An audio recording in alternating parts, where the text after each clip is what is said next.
Bienvenue dans Feu de connaissance, le podcast qui éclaire les arcanes de la connaissance administrative à travers l'actualité.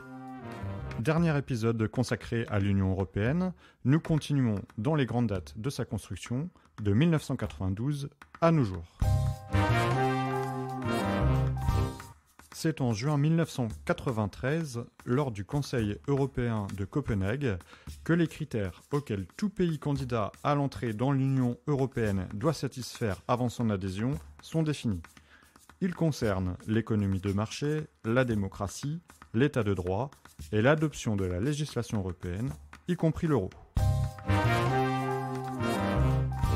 Le 1er janvier 1995, c'est l'Europe des 15, avec l'entrée de l'Autriche, de la Finlande et de la Suède. Cette même année, le 16 décembre 1995, c'est lors du Conseil européen de Madrid que le nom euro est adopté pour qualifier la nouvelle monnaie européenne. Ce nouveau nom se substitue au terme écu, jusqu'alors employé dans le traité de l'Union européenne, pour la désigner. Le 2 octobre 1997, le traité d'Amsterdam est signé. Il fait suite au traité de Maastricht et maintient la structure en 3 piliers de l'Union européenne. Il affirme les principes de liberté, de démocratie et de respect des droits de l'homme. Il propose de mettre en place un espace de liberté, de sécurité et de justice et fait entrer de nouveaux domaines dans le champ communautaire. Il pose également le principe des coopérations renforcées qui permettent à un groupe restreint de pays d'avancer plus vite sur des projets définis.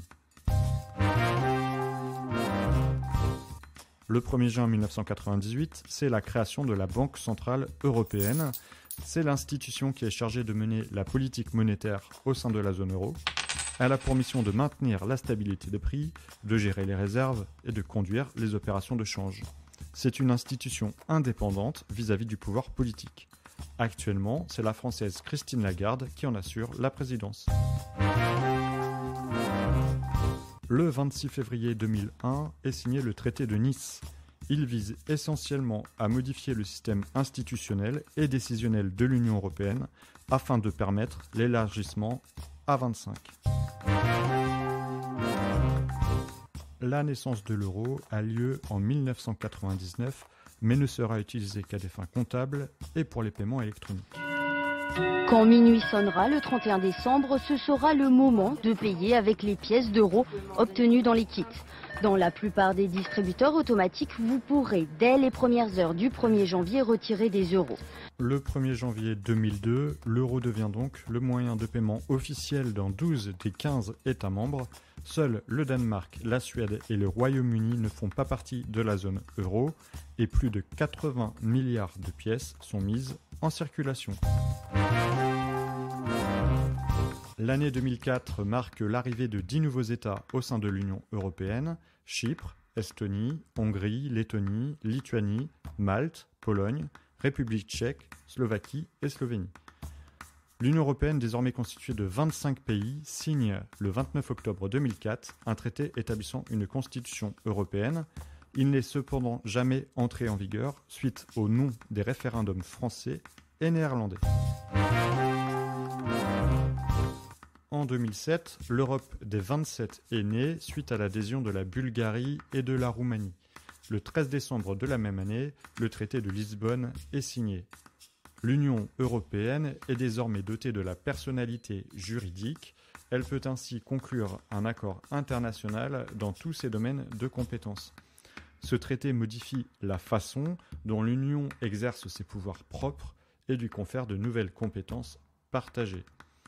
Il crée le poste de président du Conseil européen. Il crée également le droit d'initiative citoyenne qui permet aux Européens d'exprimer leurs préoccupations de manière concrète et d'influer sur le programme politique et législatif de l'Union européenne.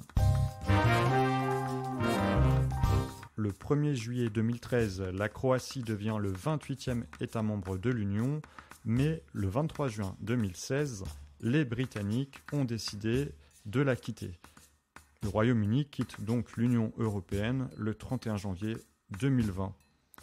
8 pays sont actuellement candidats à l'adhésion: l'Albanie, la Bosnie-Herzégovine, la Macédoine du Nord, la Moldavie, le Monténégro, la Serbie, la Turquie et l'Ukraine depuis juin 2022. Un autre pays est considéré par le Conseil européen comme pays candidat potentiel, à savoir le Kosovo.